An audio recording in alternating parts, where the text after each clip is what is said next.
This episode is supported by Trustonomy, an original podcast from OneTrust. Every good relationship you have, personal or business, it involves trust. But we all know that trust doesn't just happen, right? We've all lost trust in a friend or a brand or a product. Trustonomy is a new podcast that looks at true stories from the past to understand how trust works and what makes it stronger and how to rebuild it when it's broken. Now, you know, I'm a sucker for a good podcast that weaves historical stories and relates it to what's happening today. So I thoroughly enjoyed this Trustonomy episode and recommend that you check that out as well. Search for Trustonomy in your podcast player. We'll also include a link in the show notes. Many thanks to the OneTrust team for their support.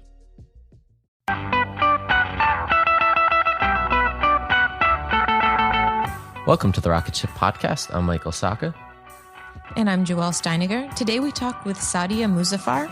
She wrote an article a little while back called "I Told a Dude How Much I Made and It Changed My Life." And we talked to her today about the experience of finding out that she wasn't making a fair salary compared to her male counterparts, and what she did about that and how things have kind of developed into this much larger conversation, and her take on the whole thing. It was really, really interesting. Michael, what did you learn from it? Yeah, I saw the article go live, and I went back and forth with her on Twitter a bit about it, and the comments started turning pretty negative pretty fast. And that's where I was really kind of shocked, because I thought, this is an issue we need to deal with, but I didn't realize the severity of it. And when the comments were so kind of overwhelmingly negative, I thought, well, this is such an important issue. I want to hear what she has to say. So it was really fascinating to listen to her point of view on this and some of the suggestions that she had. So what we can do as leaders and employees to help change this problem. So let's get into it. We're so happy to have Customer.io supporting the show again. We use Customer.io for Hookfeed, and we absolutely love the power it gives us. Customer.io is a data-driven email platform that helps you communicate better with your customers. The kicker is that their powerful rules-based targeting enables you to keep your messages human, even as you automate them and scale. Go to customer.io/rocketship to start sending emails that convert. So you were featured in an article on CNN called "I Told a Dude How Much I Made and It Changed My Life." I would love to hear a bit about what you were doing at the time and kind of walk us through that story from that time in your life. Sure. So it's, I guess, important to remember that I started this off on Equal Pay Day as a series of tweets where I said, it's great that we're talking about equal pay, and people were discussing Patricia Arquette and what had recently transpired around equal pay for women. And I said that a big part of this is for me to be able to share what it's like to actually live the equal pay struggle. And a part of it is not knowing what to benchmark against. So when you're saying equal, the logical question is equal to whom and to what amount. And what I had shared as my experience was earlier on in my career, I was working in a great large multinational company, and I had realized that a lot of the guidance that I was getting around progress and advancement and professional development wasn't really translating into a career progression for me. And I was frustrated, but I wasn't getting the kind of feedback that I needed to give them what they needed to see in order to, give me a raise and a promotion. And because this was early on in my career, I was relying on things like, your one-on-ones and your professional development stuff and HR. And out of sheer frustration, one day I was sitting with one of my friends who happened to be a dude, and I just said, here's how much I'm making. And I know that this is not enough, but I have no way to know what it should be. And as soon as I said that, he just looked at me like, whoa. That is like a lot less than, and then he named two people who were doing exactly what I was doing. One of them had been around just as long as I had, but one of them had joined later. So I had seniority over them, and I was making less money than them. The other two people happened to be dudes. And had you ever had a conversation with like your boss about, you know, like advancement or anything around you know, the raise or performance review? Every single performance appraisal. Yeah. Every single one of them. I'm very data driven, so I would go in with questions like, what do I need to do better? What are the skills that I need? And, you know, what's the next step and where am I going? And it's almost irrelevant where exactly I was working because this happens in a lot of places. And the feedback that I got was kind of, you know, steady Eddie, just like keep at it. Here are 3 things that you can work on, but not here are 3 tangible things that you can, you know, cover in the next 6 months, and then will you know, that will reflect in your pay grade, etc. So I was being So was it like they were constantly dangling a carrot, but you never really could reach it? Yes, that would be a really good visual. But it was almost like it wasn't malice, right? This is a system in which I was placed where I wasn't provided the tools that I needed in order to gauge if I was actually, you know, doing well. Because in doing well, I'm not doing well to please my boss. I'm doing well to progress in my career. Those are 2 different things. And I want to add here that the performance appraisals that I was getting were really great, super positive, glowing remarks. So it was mixed messages to me in terms of if I'm doing everything so right, because there will always be things I can be better at, like anyone else. So it was kind of like that carrot that every time I kind of reached for it, it's a mirage and it's, you know, it's a holographic carrot, maybe. Yeah. So what happened when you went and presented this to management? I didn't name any names. I said, I've come across this information and I think this is unfair and I need to know how this will be corrected. And the response I was given was mostly around, well, this just happens to be in the middle of the year and we don't, you know, make any changes in the middle of the fiscal. So we will review this, not correct this, but review this at the end of the year. And what was frustrating for me was zero acknowledgement of what I had actually found, which was an unfair pay ladder and no logical explanation of why I was on it other than, you know, that I didn't know any better and that I was a woman. Right. At that time, I hadn't known as much about, you know, sexism that is rampant in our sector, but it felt very targeted and very unfair because all the other information that I had found, there was nothing else that was different other than gender. So when you started tweeting on Equal Pay Day, what were some of the things that you found or that surfaced from starting this conversation? So the first and probably the most overwhelming reaction initially was women tweeting at me saying, this has happened to me too, and I've always thought it was just me. And this is one of the ways by virtue of which this stays entrenched in our system, is that everyone is made to feel like they are an isolated incident, even if it's caught and brought to someone's attention. Because, you know, our policy manuals all say the right things, right? We are all equal opportunity employers.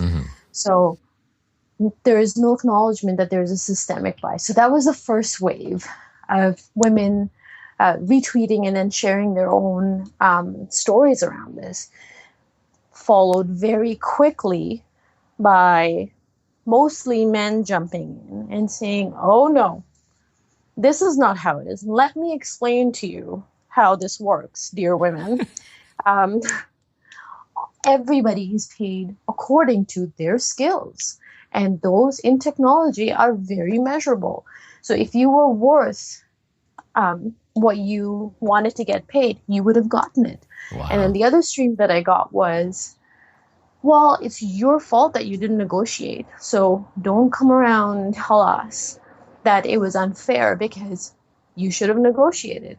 And if you recall from the article, one of the key things that I said was, I would have negotiated if I had known what I was negotiating against. Right.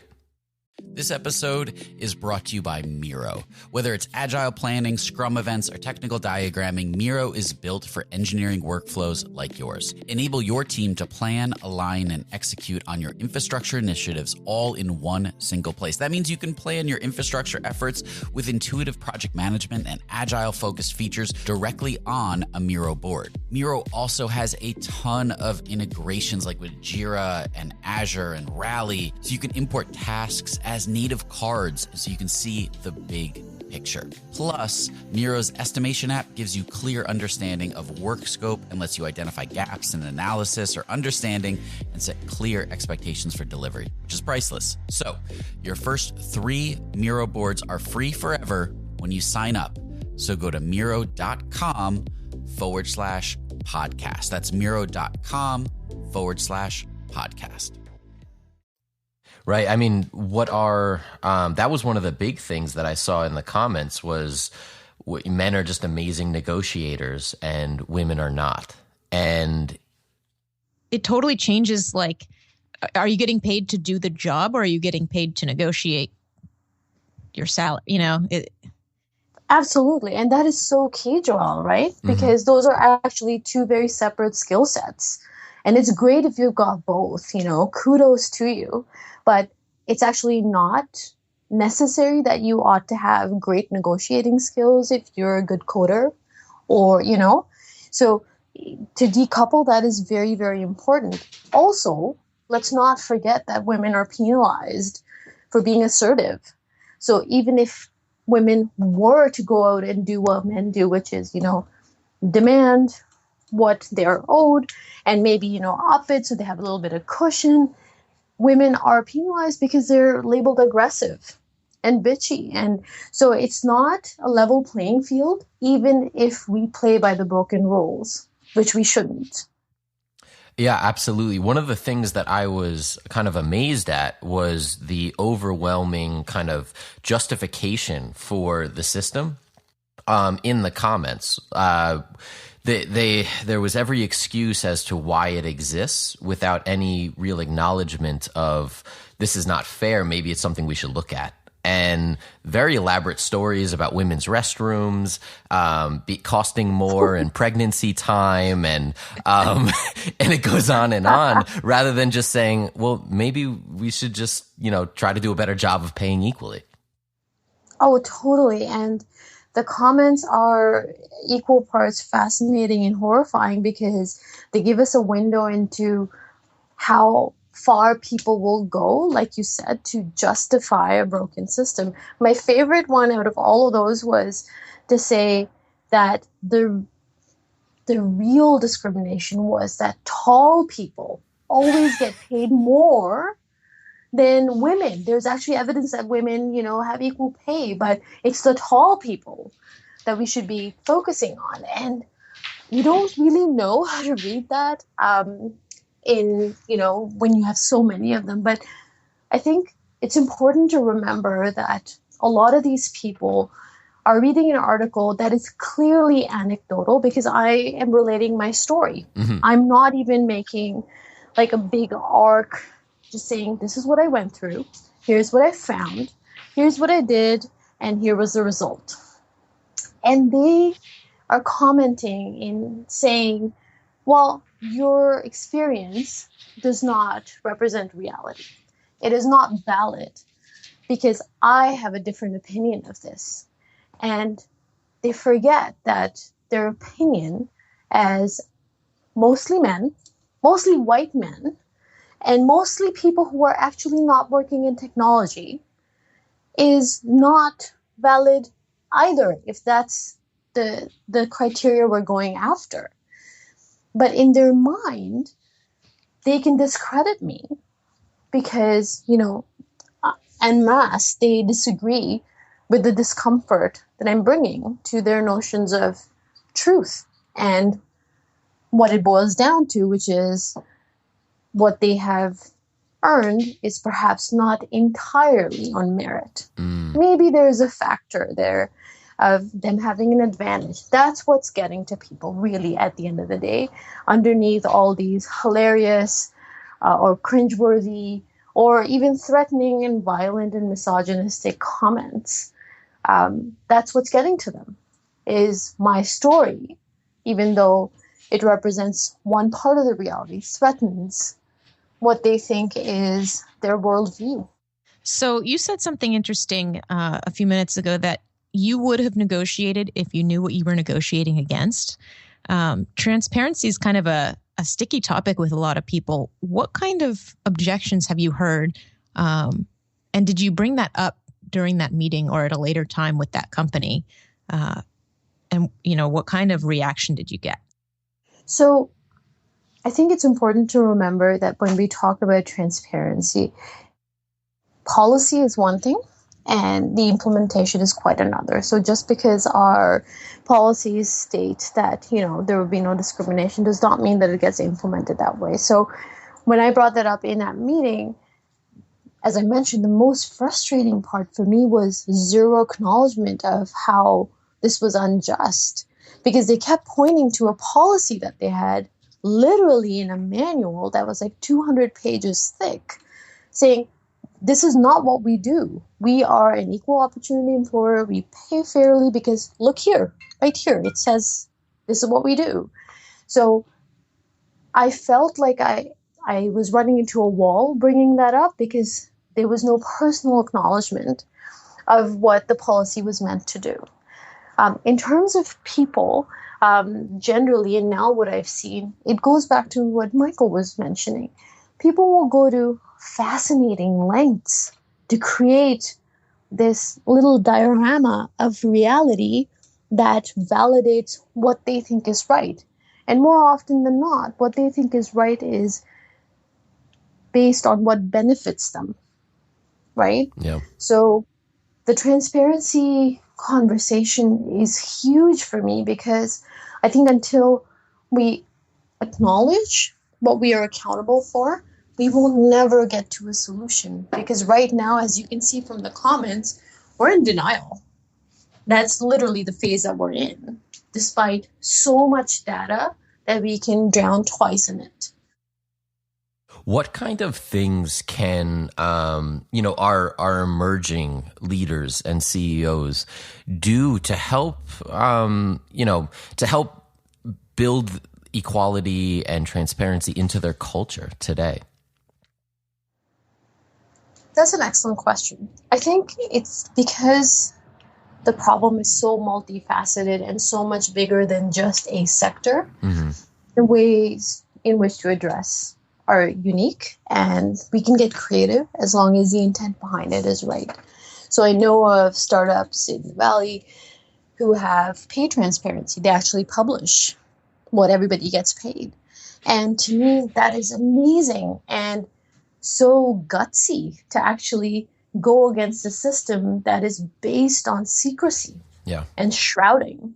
And I think that's a great example of how you can change the game by making one decision and actually following through. I'm sure that for that startup and many others like them, there was a tipping point where they said, you know what, we're just going to go ahead and do it. There's no precedence, but we're going to just do it because we can disrupt this. And there are pros and cons to every situation. I've heard from people saying if there is total transparency, that's like giving ammo to your competitors because then they know. But you know what? This is what it comes down to. Everyone is asking for an incentive to be just and fair. And that really rankles me. All these arguments around, why is diversity good for business? It is great for business. And there is so much data around that. Yeah. But that's actually kind of not the point. That's a nice bonus to me. That your business will do better, you will cater to your demographics better. but I think you want to do this because it's the right thing to do. Yeah. Yeah, absolutely. Totally. And on that transparency front too, I think people forget the difference between being transparent within a company and being transparent to everyone outside the company. And there's a big difference. I think you don't necessarily have to share what people are making with the world, but internally within the company, that's a different story. And that's huge, right? Because we talk so much about culture fit and trust and building, an environment in which everyone feels comfortable and welcome.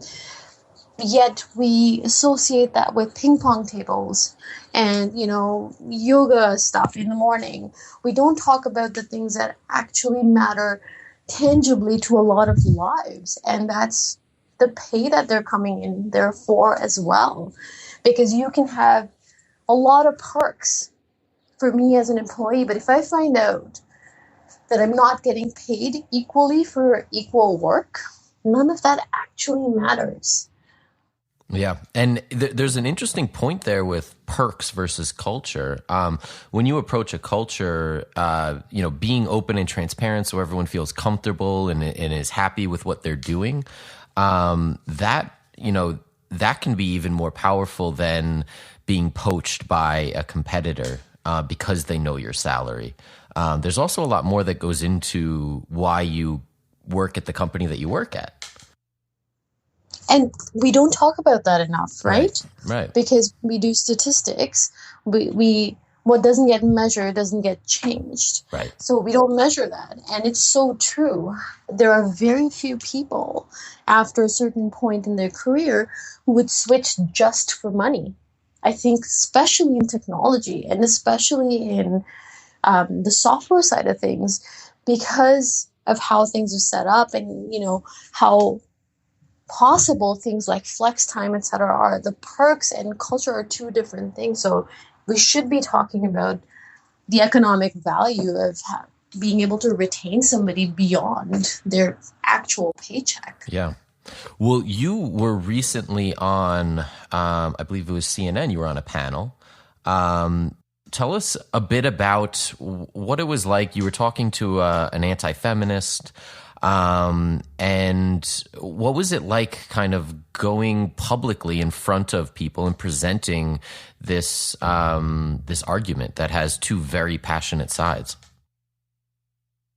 It was a very interesting combination of people, primarily because the panel was 5 people. Okay. One of them declared herself as anti-feminist, and she was brought in as a voice of dissent. Because, all panels need that. Mm-hmm. So what was interesting for me was a lot of what we spoke about went beyond gender because we were talking about privilege and how privilege plays a role. And what I had said was, although gender is a big one, race intersects with gender a lot when we talk about things like equality. So we can say that women make 77 cents to $1 that men make, but women of color, Latina women and Black women make 56 cents to that same dollar. So that's why it's so important to talk about when we say equality. Equal to whom? Because we've not even reached equality within our ranks, women. So that was a very interesting discussion because I think people are uncomfortable still talking about the validity of race as a factor, of class as a factor, of ability. Nobody touches that with a 10-foot pole. Right. The fact that, accessibility and ability is not even part of our discussions in most of these places. So pay equality is one of those things that sounds like it's about one thing, but so much plays into that. And that's why it's important to actually address it, because it's symptomatic of the biases and the barriers that we have in place that are invisible to so many of us because we've never been subjected to it. Which side of, I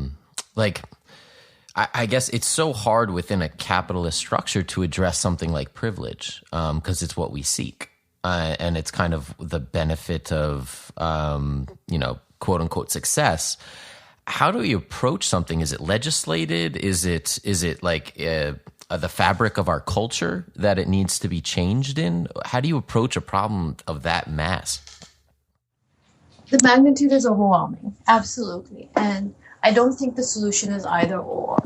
So I would say in an ideal world, you would not need to legislate anything. People would actually pay attention, learn, see their blind spots, have a change of heart, and see that they have invisible biases that they've inherited without even knowing, and then check themselves and do some introspection. That would be ideal to me. But the problem is people don't like change, and people don't like being challenged and being told that, everything that they've earned may or may not have had to do with what kind of privilege they occupy. So I think sometimes quotas and legislative initiatives help to open people's eyes and seed some change. It's like a catalyst. It's not a solution, and that's important to remember. A quota will never replace the need for a society and a culture to acknowledge this organically and address it from within. But it can kickstart it, because we know that, just talking about something actually doesn't resolve it. People don't like changing, and nobody likes to surrender benefits. Right. So what advice would you give to a woman who is working in a company and either suspects or knows that she's not making a fair salary compared to the male counterparts she works with? What advice would you give her on how to approach that situation? That's a great question. I think what I can speak to is primarily my experience. If I think back to what could have helped me, was if I had actually been able to share data that was around what I was getting paid and what other people were getting paid. I think just being armed with information changes the game for a lot of people. It wouldn't have changed the policies. It would not have changed the people that I was reporting to, but it would have made this decision a lot less shocking for me when it happened. And ever since then, I've made it a point that within our group of close friends, we all share this information. And every time there's a new person, I can tell you right now, this is how entrenched our social cues are. It is so uncomfortable for somebody to actually just name a number, because we have gotten to a point where that number somehow represents our worth as people. And if it's lower than what they think it ought to be, they are uncomfortable saying it. And it's a process to separate those two things and say, while it's a big intrinsic part of, who you are as a human, which is what you do and what you get for it, it is just one part. And unless you know what other people are getting as a benefit out of doing the same work, you wouldn't be able to decide if what you have is fair. And I also want to say that it's not an exact science of, dollar for dollar. I think having a more holistic idea of, what are salary packages like these days? Women tend to not talk about this a lot. We tend to shy away from numbers generally and sharing salary, etc. We don't do that as often as we should. So that would be my advice, to actually have a close group of friends and get comfortable sharing that. And the more you share, the better your idea. But you need to be able to give in order to get that. So just making that leap. Right. And arming yourself with data when you go into that discussion. Absolutely. I'm a big proponent of data, because at the end of the day, it's hard to argue that. I wouldn't say it's impossible, but it really helps with your positioning. And then at least you're at that point, kind of like I was way back when. If it's not changing, then you cut bait and you move on. And you can make decisions that are good for you instead of trying to change a system that's a behemoth and very, David and Goliath kind of a dynamic there. One of the scariest things when speaking up is is change. And we know, as we discussed, people hate change or avoid it. But when you speak up, there's a possibility that you may lose your job, that the dynamics inside of the workforce will change. And I know I have held on to what was okay in order to prevent moving into the unknown. What happened to you after you spoke up and you decided to walk away? You know, was it a career bump, or a bump in the road? What did your life look like after you stepped away? I was very fortunate that I had a support system around me to encourage me to actually make that leap. I am very, very cognizant that not every woman out there, every person who's been discriminated against, they don't have that. I had a mentor at the same company who said, you need to do what's right for you. And I can tell you now, in hindsight, that was the biggest help, having that. It changed for me because even if you put the numbers aside, which actually got better for me afterwards, just because I knew, I think I felt like I had more control over what I was choosing. Because I felt blindsided by what I thought was a fair proposition in exchange for, my talents and my labor and my allegiance. And it wasn't. And that was a difficult thing to recover from on a career trajectory. But I do know that that's not the case for so many people. And that's why we can't forget that when we're talking about, women should speak up and they should negotiate. But there's a very specific cost to them. And not everybody is situated in a way where they can, take on that brunt. And like you said, you stayed in a situation which wasn't, ideal. Mm-hmm. For some people, it's more dire than that. So that's why we can't saddle the equal pay struggle on women. Right. You can't say that you should just speak up next time. I say arming yourself with data. But that's no guarantee that you will be in a situation where that data might actually help you get equal pay. So that's why people who are in positions of power and authority in these places, it needs to come from them. And they need to be able to say, I want to foster a culture of trust and fairness and actually live the words that, everybody kind of takes for granted now. Yeah, absolutely. Why was this the time for you to kind of take on this issue on a more of a more political front? It wasn't intentional on my part. To be quite honest, I honestly feel like I touched a nerve with that CNN article. Yeah. That was probably one of their top pieces for that quarter. Wow. Because I kept getting comments, like these days things die within 24 hours online. That's the shelf life. Yeah. And I kept getting comments like weeks after that. And by comments, I mean not just comments on the article, but like random emails and tweets. And that included positive stuff, but also people just arguing, like the kinds of comments that you saw. So I really think that it's kind of like a perfect storm right now of enough people talking about it where it's not quieting down to some people's liking. And that article, for some reason, touched a nerve, both on the positive and the negative side of people being for or against it. So that culminated in it becoming what it is today. Yeah. Yeah, no, absolutely. And shows you what a big problem it is too. Yeah.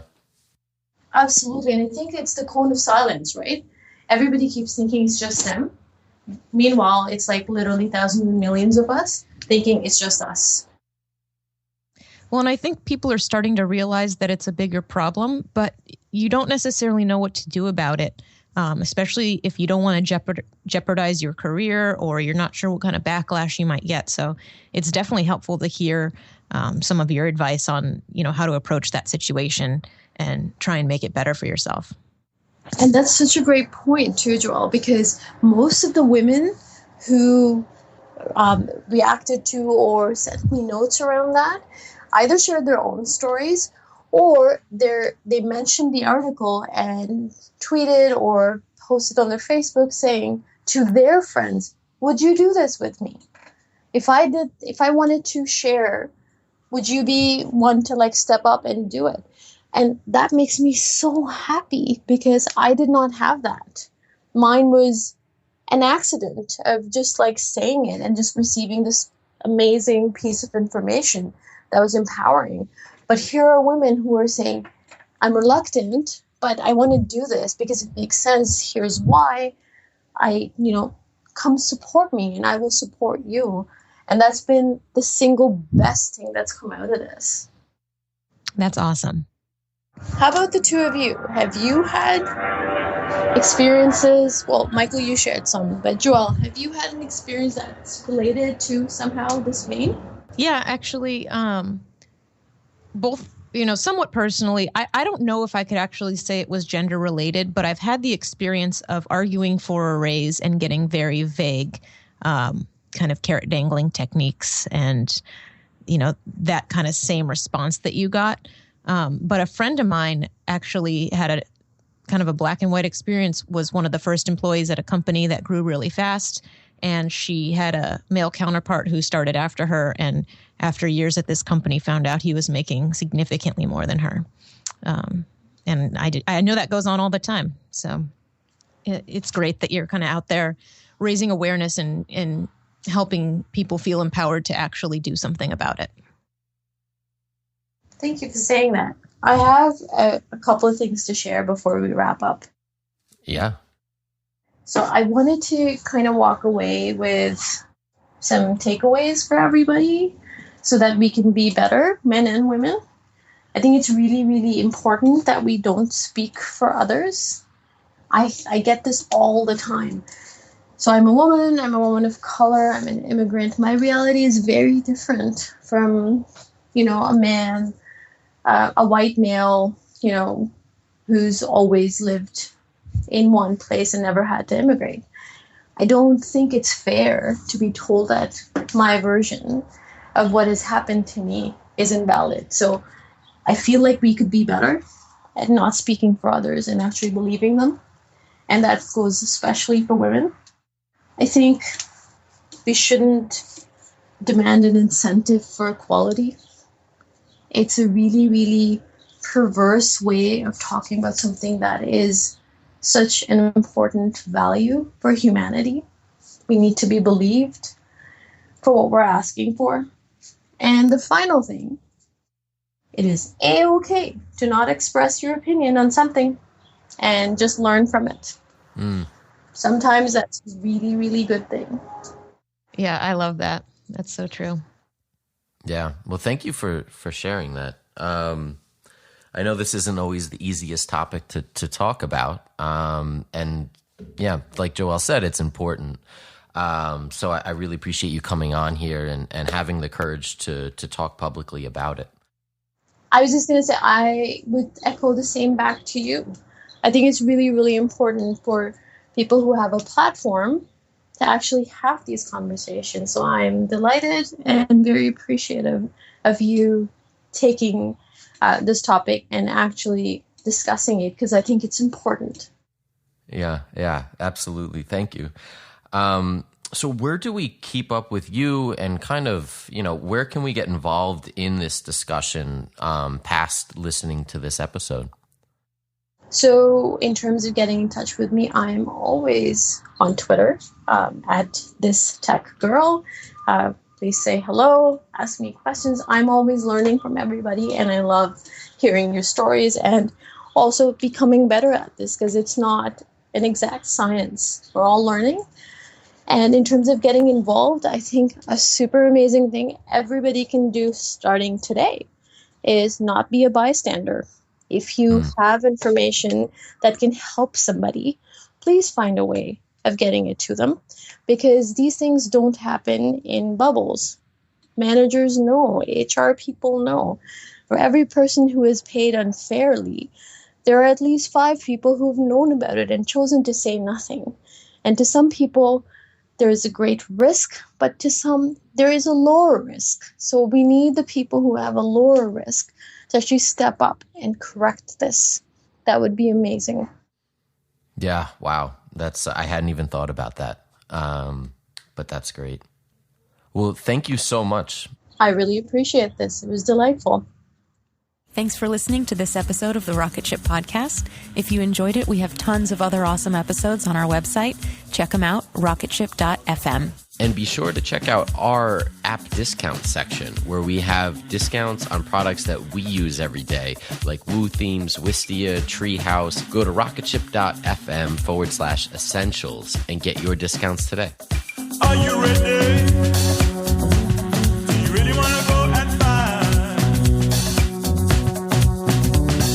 Are you coming? I really want to go all night. Keep your money. I'm not going on my knees. Tell me now, are things gonna be alright?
Are you looking for a podcast that'll make you laugh? you came to the wrong place. That's not us. That's not us. Well, it is. We are a husband and wife who chat about raw, real relationship topics. Like sex. Like money. Like marriage and kids. But we're not afraid to talk about how your newborn baby probably isn't as cute as you think it is. If you're in need of entertainment while you're driving to work, because that sucks, we can join you in the suckage, kind of like being in your ear. Not physically. So if you want to laugh, come check us out. Brought to you by the Laughing Couple Podcast. I'm Dr. Ray Wingrant, wildlife ecologist and host of the award-winning podcast Going Wild, produced by Nature on PBS. In the brand new season of Going Wild, we're tackling the big question, how can humans look at our relationship to nature differently? And with the help of special guests like Christian Cooper, host of Nat Geo's Extraordinary Birder, and Ayanna Elizabeth Johnson, co-creator of the How to Save a Planet podcast. Follow Going Wild with Dr. Ray Wingrant on your favorite podcast app.